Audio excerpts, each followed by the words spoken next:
내가 떠나가는 것이 너희에게 유익이라. 내가 떠나가는 것이 너희에게 유익이라 라는 제목으로 말씀 전하기 원합니다.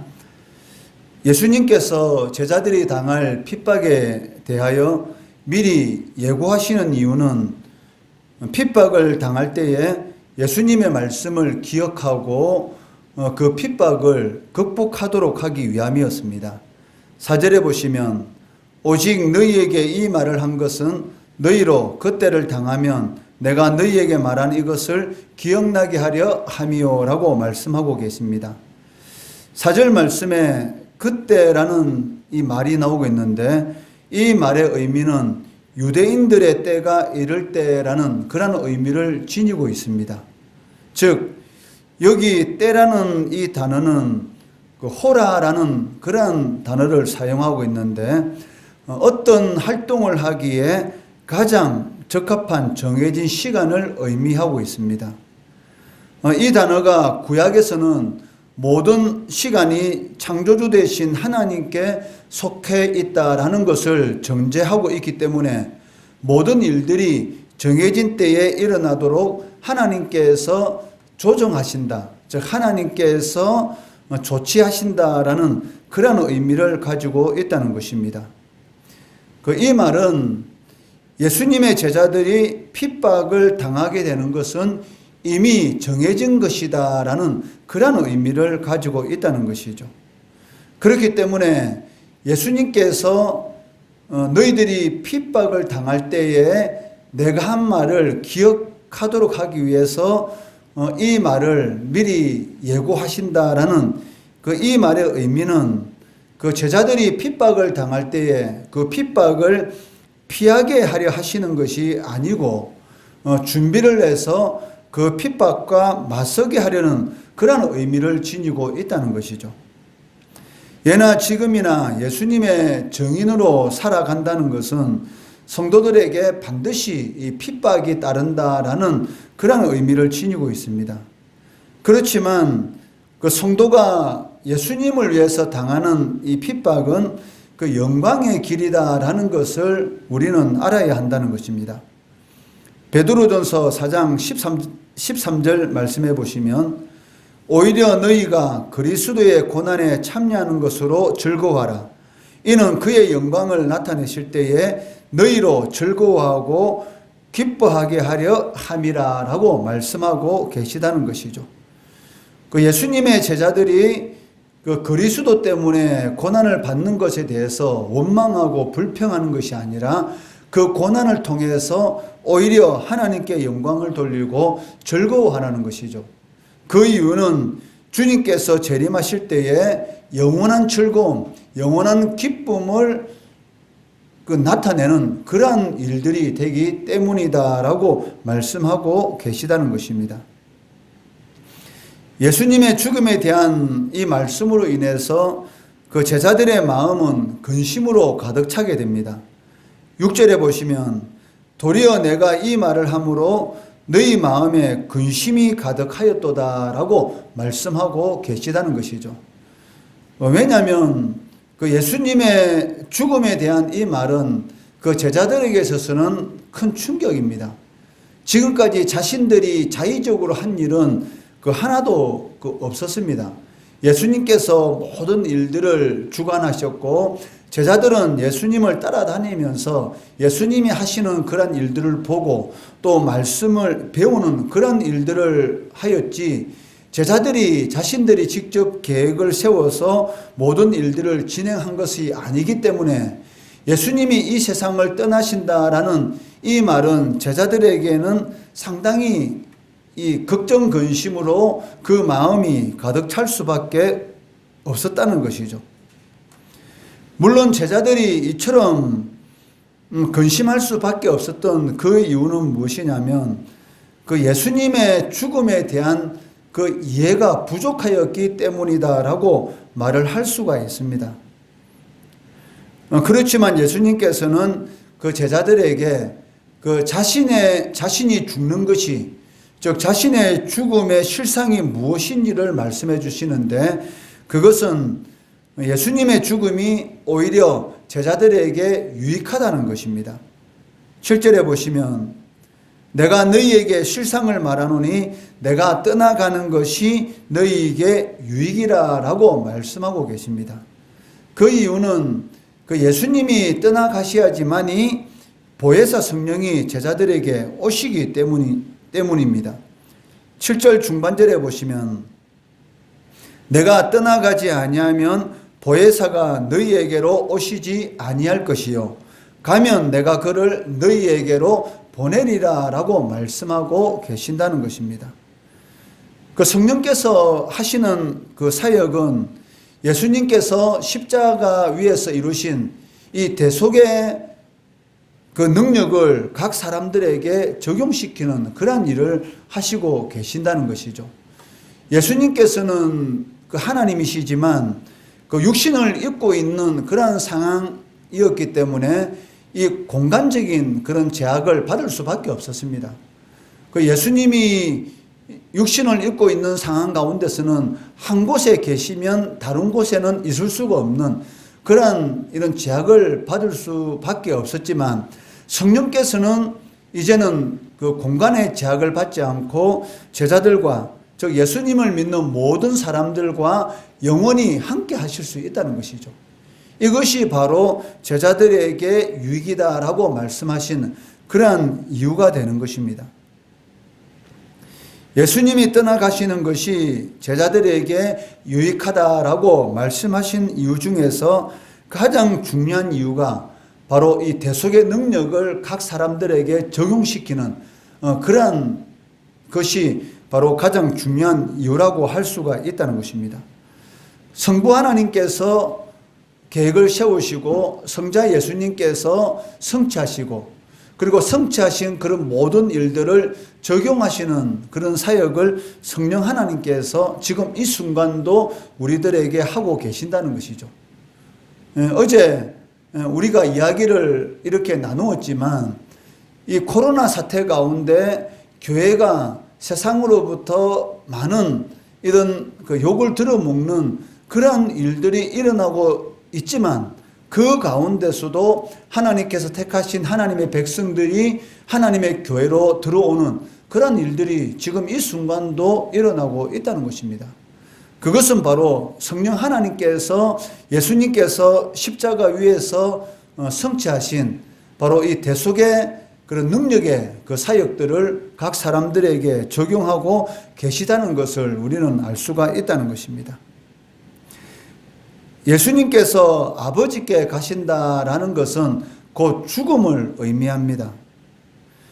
이것은 예수님이 하나님 아버지께로 가시기 위해서는 이 죽음의 관문을 통과해야 된다라는 그런 의미를 지니고 있다는 것입니다.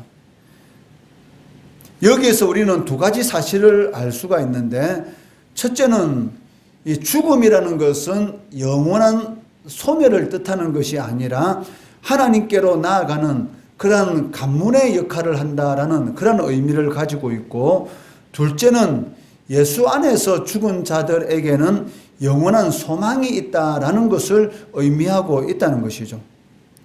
요한계시록 14장 13절 말씀해 보시면 또 내가 들으니 하늘에서 음성이 나서 이르되 기록하라 지금 이후로 주 안에서 죽는 자들은 복이 있도다 하시매 성령이 이르시되 그러하다 그들이 수고를 거치고 쉬리니 이는 그들의 행한 일이 따름이라 하시더라 라고 말씀하고 있습니다.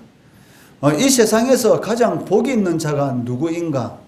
즉 주 안에서 죽는 자들 이러한 자들이 가장 복이 있는데 그 이유가 무엇입니까? 수고를 거치고 영원한 쉼을 누리는 그러한 삶을 살기 때문이다라고 말씀하고 있다는 것이죠. 죽음이라는 것으로 끝나는 것이 아니라 죽음 이후에 신자들은 이 땅에서의 모든 수고를 거치고 즉 죄로 인한 그러한 고통을 거치게 되고 영원히 주 안에서의 쉼 즉 샬롬의 은혜를 누리게 된다라고 말씀하고 계신다는 것입니다. 많은 사람들이 죽음을 무서워합니다. 그 이유가 무엇이냐면 이 죽음에 대한 그 의미를 그 제대로 알지 못하기 때문이다라고 말을 할 수가 있지만 그것보다 더 중요한 것이 무엇이냐면 이 그리스도의 밖에 있기 때문인 것이죠. 그 영혼은 그것을 알고 있다는 것입니다. 실질적으로는. 그러니까 예수를 믿지는 않고 있지만 하나님의 형상으로 지음을 받은 존재이고 하나님 안에 있을 때만이 영원한 평강을 누린다는 것을 그 영혼은 알고 있다는 것이죠. 왜? 영혼이라는 것은 땅으로부터 온 것이 아니고 하늘로부터 온 것이기 때문에 이 죽음이 다가오게 되면 신자나 불신자나 이 죽음에 대한 그런 의미를 이제는 깨닫게 되는데, 신자는 그 하나님 안에서 영원한 기쁨을 누리게 된다는 것을 알기 때문에 기쁨으로 그 죽음으로 나아갈 수가 있는 것이고, 불신자들은 영원한 형벌을 받게 된다는 것을 그 죽음 직전에 알게 되는 것이죠. 그렇기 때문에 이 두려움을 느끼는 것입니다. 그러니까 죽음이 많은 사람들에게 두려움으로 다가오는 궁극적인 이유는 그리스도 밖에 있기 때문에 죽음이 두려움으로 다가오게 된다는 것입니다. 예수님께서 성령을 보내신다는 약속은 오순절에 성취되었습니다. 그러나 여기에 그치지 않고 언제든지 예수님을 믿는 모든 신자들에게는 성령께서 임재하여 주시고 언제든지 성령께서 역사하고 계신다는 것입니다. 이것은 하나님의 약속이죠. 하나님께서 약속하신 것을 기다리라라는 그 말을 제자들이 듣고 그 마가의 다락방에서 모여서 그 주님께서 약속하신 것을 기다리며 간절히 기도할 때에 성령의 불같은 능력이 거기에 임하게 되었다라는 것을 우리는 성경을 통해서 이미 알고 있습니다. 즉 오순절에 성취되었고 그것으로 끝나는 것이 아니고 예수 믿는 모든 신자들에게 지금 이 순간도 성령께서 역사하고 계신다는 것입니다. 누가복음 11장 13절 말씀해 보시면 너희가 악할지라도 좋은 것을 자식에게 줄 줄 알거든 하물며 너희 하늘 아버지께서 구하는 자에게 성령을 주시지 않겠느냐라고 말씀하고 계신다는 것이죠. 마태는 그 구하는 자에게 좋은 것을 주신다라고 기록하고 있지만 누가는 그 좋은 것이 무엇인지를 풀어서 말하고 있는데 바로 성령이다라고 말씀하고 있다는 것입니다. 성도가 영적인 능력을 유지하고 사명을 감당하기 위해서는 바로 이 성령 충만을 받아야 한다는 것입니다. 그러니까 누가복음 11장 13절에서 말하는 그 하늘 아버지께서 구하는 자에게 성령을 주시지 않겠느냐라고 말씀하실 때에 그 여기서 말하는 성령은 그 거듭남의 역사를 말하는 것이 아니고 성령 충만을 말하고 있는 것입니다. 왜냐하면 하나님 아버지께 구하는 자들은 이미 거듭난 자들이 하나님 아버지께 기도하고 구하는 것이지 거듭나지 않은 자들이 즉 중생하지 않은 자들이 하나님 앞에 기도하지 않는다는 것이죠. 그러니까 하나님 앞에 구한다라는 이 말은 이미 거듭난 자들이고 이 거듭난 자들이 하나님 앞에 간절히 구할 때에 하나님께서는 반드시 성령 충만의 능력, 즉 성령 충만의 은혜, 성령 충만을 반드시 주신다라고 약속하고 있다는 것이죠. 성령께서 오셔서 하시는 일은 세상을 책망하시는 일입니다. 이 말은 세상 사람들이 잘못 알고 있는 죄라는 것이 무엇인지, 그리고 의라는 것이 무엇인지, 그리고 하나님의 심판이라는 것이 무엇인지, 여기에 대해서 그릇된 생각들을 바로 잡아주시는 그러한 일들이 바로 세상을 책망하는 일이다라고 말씀하고 있다는 것이죠. 8절 말씀해 보시면 그가 와서 죄에 대하여 의에 대하여 심판에 대하여 세상을 책망하시리라. 즉 세상 사람들이 잘못 알고 있는 것에 대해서 꾸짖으시고 그것을 바로잡아서 깨닫게 하시는 일을 바로 성령께서 하신다라고 말씀하고 계시다는 것입니다. 9절에서 말씀하신 대로 그 하나님의 아들을 믿지 않는 것이 바로 죄라는 것이죠. 그러니까 죄라는 것은 우리가 생각하는 세상 사람들은 그 선한 일을 하게 되면 그것이 의고 그리고 그 선하지 않은 일을 하게 되면 그것은 죄다라고 생각하고 있는데, 물론 그것도 옳은 것입니다. 그렇지만 하나님의 기준에 보았을 때에 진짜 무서운 죄는 무엇이냐면 바로 예수를 믿지 않는 것이 죄라는 것이죠. 이것을 통해서 하나님께서 심판을 하는 것이지, 인간이 보기에 선한 일을 하였다 하지 않았다, 이것으로 하나님께서는 심판하는 것이 아니다는 것이죠. 예수를 믿느냐 예수를 믿지 않느냐에 따라서 영원한 심판을 받고 영원한 생명을 누리게 된다는 것입니다. 그 하나님께서 타락한 인생들에게 이 사랑을 주시고 관심을 표시해 주셨는데, 그것의 기준이 바로 예수님이십니다. 그렇기 때문에 예수님을 사람이 거부한다라는 것은 예수님의 사랑과 관심을 거부하는 것과 동일하다는 것이죠. 그렇기 때문에 정죄를 받게 되는 것이고, 결국은 영원한 심판을 받아서 멸망의 길로 가게 된다는 것입니다. 그리고 의라는 것은 그 10절 말씀에 기록된 대로 예수님께서 아버지께로 가시는 것, 그를 통해서 사람들이 예수님을 보지 못하는 것과 관련이 있다는 것을 우리는 알 수가 있습니다. 10절 말씀해 보시면, 의에 대하여라 함은 내가 아버지께로 가니 너희가 다시 나를 보지 못함이다 라고 말씀하고 계십니다. 예수님은 그 빌라도로부터 유죄 판결을 받고 십자가 위에서 죽으셨습니다. 그래서 사람들이 생각한 것은 무엇이냐면 예수님이 하나님께 저주를 받아서 죽었다라고 생각하였던 것이죠.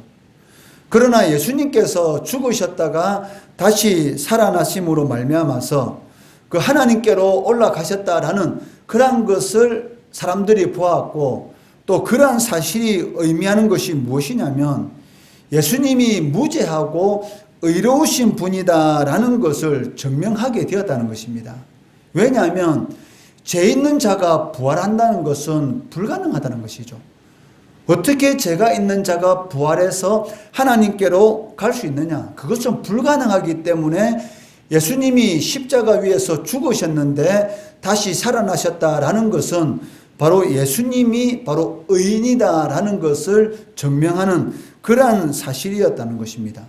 성령께서는 바로 이러한 사실, 즉 예수님께서는 완전한 의로우신 분이다라는 그러한 사실을 증명하는 것이로, 그로 인해서 모든 사람들이 예수님의 의를 힘입어서 하나님 앞에 설 수 있다라는 것을 깨닫도록 하시는 그 사역을 바로 성령님께서 하신다는 것이죠.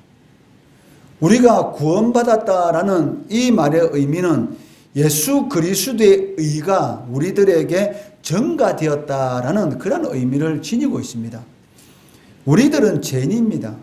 그런데도 불구하고 우리가 하나님 앞에 섰을 때에, 하나님의 심판대 앞에 섰을 때에 하나님께서 우리를 의인이다라고 칭해주는 그 이유가 무엇이냐면 바로 예수님의 이 의가 우리들에게 전가되었기 때문에 그 예수님의 의를 하나님께서 보시고, 우리가 죄인이지만 내 아들 예수 그리스도로 인해서 너를 의인으로 내가 칭해주는 것이죠. 그것을 바로 칭의, 의인이다, 칭해준다라는 그런 의미를 지니고 있다는 것입니다. 이것을 깨닫게 해주시는 분이 누구시냐면 바로 성령 하나님의 사역인 것이죠. 그렇기 때문에 세상 사람들은 의인이다라고 하면은 선한 일을 많이 하고 다른 사람의 목숨을 구하기 위해서 자신의 목숨을 던진 사람들, 이런 사람들, 소방관들이 불 속에 있는 사람을 구하기 위해서 뛰어들었다가 이런 사망하는 그런 사건을 보고 세상에서는 의인이다라고 이렇게 말을 하고 있습니다. 너무나 소중한 그런 소중하고 안타까운 죽음이지 않습니까? 그렇지만 하나님이 보시기에는 그것은 의인이 아닌 것이죠. 그러니까 사람으로 볼 때는 너무나 소중하고 귀하고 정말 특별한 그런 의미가 있는 죽음이지만 하나님께 보시기에는 그 속에 예수 그리스도의 의의 증거가 있느냐, 이 기준을 따라서 의인이고 죄인이고 판단하는 기준이 된다는 것입니다. 그것을 성령께서 깨닫게 해주신다는 것이죠. 이처럼 예수님의 죽음이 죄의 문제에 대한 유일하고도 완전한 답이다라는 그러한 사실은 의에 대해서 증거하시는 이 성령의 역사가 아니고서는 아무도 확신할 수가 없다는 것이죠. 우리가 하나님의 자녀다. 우리는 죽고 나면 천국에서 영원한 삶을 누리게 된다라는 그런 확신을 할 수가 있는 이유가 무엇입니까? 바로 성령께서 이러한 것들을 깨닫게 해주시기 때문에 그것이 가능하다는 것입니다. 마지막으로 심판은 이 세상의 임금인 사탄과 관련이 있습니다. 11절에 보시면 심판에 대하여라 함은 이 세상 임금이 심판을 받았습니다 라고 말씀하고 계십니다. 그 십자가에 달려서 고통을 받고 돌아가신 분은 예수님입니다. 그렇지만 실제적으로 심판을 받은 자는 사탄이었다는 것이죠. 그러니까 십자가의 사건은 고통은 예수님이 받으셨지만 심판은 사탄이 받은 사건, 그것을 십자가의 사건이다라고 말을 할 수가 있습니다. 예수님께서 이 세상에 오신 이유는 마귀의 일을 멸하기 위해서 오셨다라고 말씀하고 계십니다. 그리고 내가 다 이루었다라는 그 십자가 위에서의 예수님의 이 선포는 그 죄인을 위한 대속의 죽음만을 의미하는 것이 아니고 사탄에 대한 그러한 모든 심판이 끝났다, 즉 완성되었다라는 그런 의미도 지니고 있다는 것이죠. 예수님께서 십자가 위에서 내가 다 이루었다라고 선언하실 때에는 이미 사탄과 그를 따르는 모든 이런 악한 영들의 심판이 끝났다라는 그런 의미도 같이 가지고 있다는 것입니다. 그 사탄이 그 사람들을 그 지배하는 그러한 이 두 가지 권세가 있는데 그게 무엇이냐면 이 죄와 사망입니다. 그러니까 죄의 권세, 사망의 권세를 가지고 사람들을 두렵게 만들고 사람들을 지배하고 있다는 것이죠. 그런데 예수님께서는 십자가 위에서 죄의 모든 권세를 깨뜨리고 그리고 부활하심으로 인해서 사망의 권세를 깨뜨린 것이죠. 이를 통해서 이 세상의 임금인 그런 사탄을 영원한 그 심판을 하시고 승리하게 되었다는 것입니다. 이것을 바로 알게 해주시고 확신하도록 해주시는 분이 누구시냐면 바로 성령께서 우리들에게 그것을 확신할 수 있도록 해주신다는 것입니다. 그렇기 때문에 예수 안에 있는 성도는 더 이상 정죄를 당하지 않는 것이고 예수를 거부하는 자들에게는 영원한 심판만이 있다는 것입니다. 이미 심판을 받은 사탄은 예수 안에 있는 성도들에게 더 이상 지배자로 군림하지 못합니다. 그렇기 때문에 예수 안에 있는 성도들에 대해서 무엇이라고 말할 수 있느냐면 그 하나님의 은혜의 지배를 받는 자들, 그리고 예수 밖에 있는 자들에 대해서는 죄의 지배를 받는 자들, 이렇게 말을 할 수가 있다는 것이죠. 성경은 마귀를 대적하면 그가 피한다라고 가르치고 있습니다. 야고보서 4장 7절 말씀해 보시면 마귀를 대적하라 그리하면 너희를 피하리라 라고 말씀하고 있다는 것이죠. 왜? 그리스도 안에 있으면 예수 그리스도 이름으로 마귀를 대적하면 반드시 마귀는 도망할 수밖에 없다는 것이죠. 그런데 먼저 전제 조건이 먼저 나오고 있는데 그것이 무엇이냐면 그런즉 하나님께 복종하라 그리하면 마귀를 대적하라 그리하면 너희를 피하리라 라고 이렇게 말씀하고 있다는 것이죠. 이 말은 하나님께 복종하는 그러한 삶을 살 때에 마귀를 대적할 수 있는 그러한 능력이 성도들에게 생기는 것이고 그를 통해서 마귀가 도망가는 그러한 역사가 일어난다는 것입니다. 마귀가 성도를 넘어뜨리기 위해서 할 수 있는 일은 그 고작해서 기회를 엿보다가 틈이 생기면 그 틈을 파고들어서 공격하는 그러한 방법밖에 없다는 것이죠. 그렇기 때문에 틈을 보이지 마라라고 성경은 우리들에게 경고하고 있는 것입니다. 그렇기 때문에 성도가 깨어있기만 한다면 마귀는 더 이상 위협적인 존재가 되지 못한다라는 것을 우리는 알 수가 있습니다.